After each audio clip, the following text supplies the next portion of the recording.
Heureusement, Arlène ne m'avait pas prévenu qu'il fallait parler 10 minutes. Le contexte politico-historique des 50 dernières années, il n'y a rien de plus facile en 10 minutes. Alors j'ai le choix entre des propos abscons ou du café du commerce. J'ai choisi de découper cette histoire passionnante, en tout cas pour notre génération, c'est indiscutable, en trois moments forts, en essayant de donner quelques idées et vous renvoyant au texte lui-même et au témoignage qu'il contient. Je remercie beaucoup Arlène d'avoir piloté tout ce paquebot avec autant de patience, de dynamisme et de gentillesse. Alors voilà, moi je vais vous parler premièrement du contexte de l'accord de 1966. Deuxièmement, je fais un saut de 20 ans, 1985-91, le contexte de la fin de l'URSS. Et puis troisièmement, le contexte des années récentes, ce que j'appelle la Nouvelle Russie. J'avais prévu quelques lignes de prospective, mais je crois que je ne les dirai pas. Je commence. Donc le premier moment fort, ça a été évoqué par Arlène, c'est naturellement le départ de cette grande aventure qui nous paraît peut-être aujourd'hui aller de soi, mais qui à l'époque était assez iconoclaste, il faut bien le dire. Donc l'accord de 66 dans le contexte de la guerre froide Est-Ouest. L'idée principale qui est développée dans les paragraphes du bouquin, c'est que la coopération franco-soviétique est née dans un contexte paradoxal. Paradoxal pourquoi ? De volonté d'ouverture de la part des soviétiques dans un contexte de guerre froide et de recherche d'alternatives à la domination américaine d'après-guerre de la part du général de Gaulle. Un petit peu plus de détails que ça quand même. À cette époque, quel est en effet le contexte géopolitique ? C'est dans les livres d'histoire, mais dans le vécu des citoyens de l'époque, c'était un vécu assez fort et émotionnel, car au début des années 60, rappelez-vous, la conjoncture internationale, qu'est-ce que c'est ? C'est l'affaire des missiles soviétiques à Cuba, c'est-à-dire à portée de nage des États-Unis, et la construction au cœur de l'Europe du mur de Berlin par la RDA, 1961. En France, le général de Gaulle recherche une transformation qu'il voudrait radicale du système international issu de Yalta, notamment une refonte des liens unissant l'Europe, la France et les États-Unis qui sont désormais engagés au Vietnam.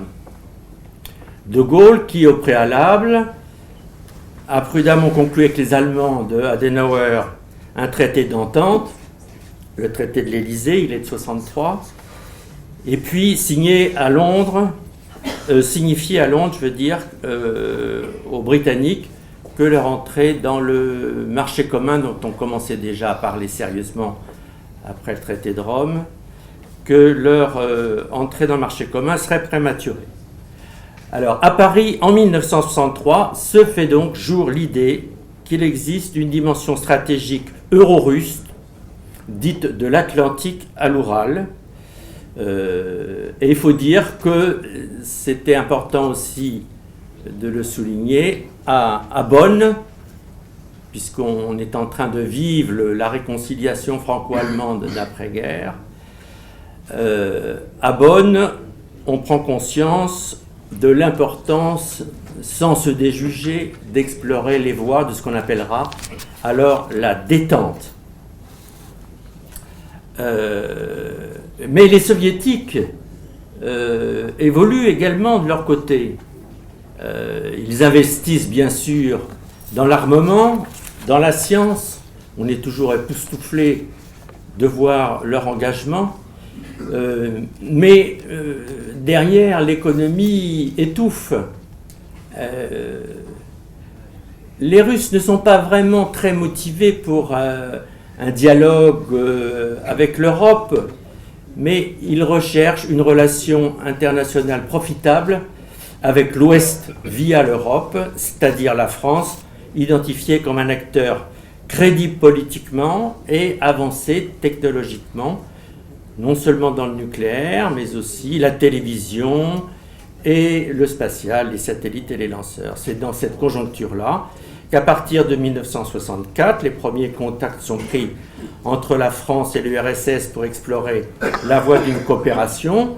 Une coopération, je précise, non directement et franchement politique. Il n'y a pas véritablement un traité au sens du droit international, mais une coopération scientifique et économique supposée porteuse pour les deux parties d'enjeux de modernisation industrielle pour l'avenir. Une chronologie s'ouvre alors qui conduira directement en 1966 au voyage officiel du chef de l'État en URSS et à l'accord franco-soviétique de coopération spatiale. Donc, sur ce point, je renvoie donc aux interventions de Jacques Blamont et d'André Lebeau, avec qui j'avais travaillé son papier qui est effectivement un témoignage important et touchant. Et pour le dégagement qu'il y a dans la partie du bouquin qui s'appelle je ne sais plus combien. Bon, allez, 20 ans plus tard, je voulais vous dire quelques mots du contexte historique des années où là, ça bouge vraiment très très fort, 85, 91. 2 ou 3 petits points d'histoire, si je suis trop long, Arlène me fera signe. Bon, oublie, il y a l'intervention soviétique en Afghanistan, 1971-1980. La grande crise polonaise, ce sont les grandes grèves d'août 1980, puis la prise du pouvoir par Jaruzelski qui proclame l'état de guerre, la dissolution de Solidarnosc en 81. Et ensuite, il y a, c'est pas sur le même plan, mais il y a une catastrophe technologique majeure, c'est l'accident de Tchernobyl en avril 1986. C'est l'époque à laquelle, entre juin et décembre, où Mikhail Gorbatchev commence à parler de restructuration de l'URSS, de perestroïka, ce qui signifie le début d'une politique d'ouverture et de libéralisation dans l'esprit des accords d'Helsinki qui avaient été conclus en 1975, si je me souviens bien, sur le respect des droits de l'homme. L'année suivante, c'est le concept de glasnost, de transparence qui est proclamé, signifiant que le pouvoir en URSS va devoir désormais s'engager dans une transition démocratique. Il est utile de rappeler qu'à peu près dans le même timing, à Washington, le président Reagan est parti dans un gigantesque lobbying pour ce qu'on appelait en Europe la guerre des étoiles. Alors la diplomatie française, toujours soucieuse depuis le traité de Westphalie de l'équilibre des pouvoirs et des puissances, se pose bien des questions au sujet de l'interprétation à donner de ces signaux contradictoires. Paris soutient Mikhail Gorbatchev, mais craint aussi beaucoup une dilution des responsabilités politiques du pouvoir, en particulier en matière d'emploi et de gestion du stock nucléaire. J'ai écrit, allant à l'encontre de ces intellectuels, l'État français soutient alors l'idée de la nécessaire permanence d'un point de référence politique solide en URSS. La coopération scientifique et technique ne s'interrompt donc pas dans ces moments de bouleversement historique intense, même si les besoins de ressources financières de la Russie sont tellement importants qu'il est inenvisageable de poursuivre le partenariat bilatéral tel qu'il était sans échange de fonds.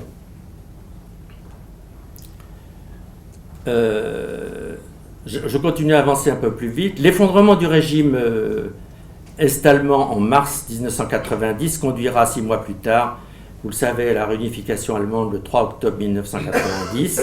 Boris Eltsine est élu président au suffrage universel le 12 juin 1991. Au mois de septembre 1991, après un putsch avorté, le Parti communiste soviétique est dissous et Mikhail Gorbatchev démissionne de son poste de secrétaire général.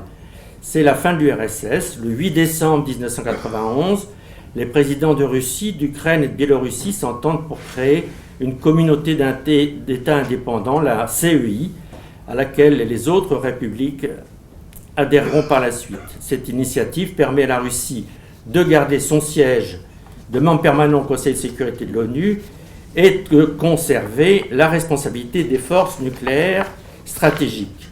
Alors, les conséquences de tout ça, sur le sujet qui nous intéresse, dans une conjoncture de transformation aussi radicale, il faut bien constater, c'était moins évident à l'époque, me semble-t-il, peut-être que j'étais dans le coup, je ne sais plus. Il semble que l'éclatement de l'Union soviétique n'a pas affecté de façon drastique les relations entre Paris et Moscou.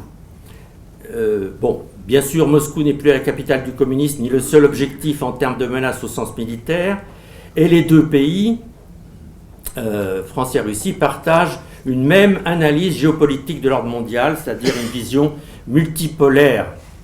L'évolution de la Russie vers une économie de marché signifie aussi une possibilité de renforcer des liens avec l'Occident et l'Europe en particulier. Lors de la visite à Paris de Boris Eltsine en février 1992, un traité est signé afin de marquer l'entente diplomatique nouvelle. Au fil des années, la volonté de rapprochement avec la Russie nouvelle va s'amplifier. Jacques Chirac rencontre Boris Eltsine à Rambouillet en octobre 1995. L'année suivante, un séminaire gouvernemental franco-russe est institué.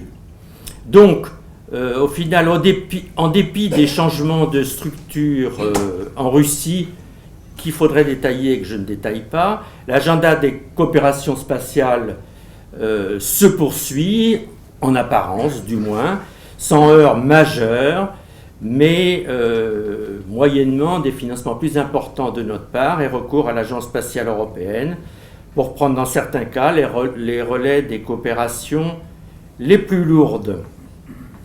C'est ta conclusion? C'est pas tout à fait ma conclusion.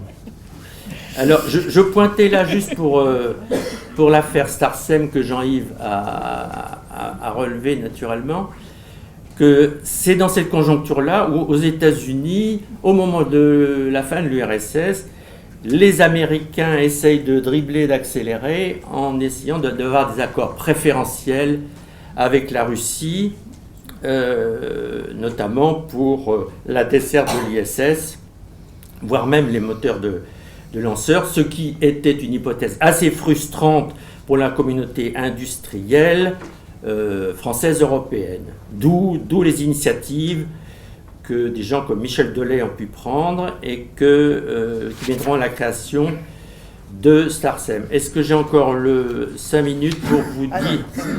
Non. Bon.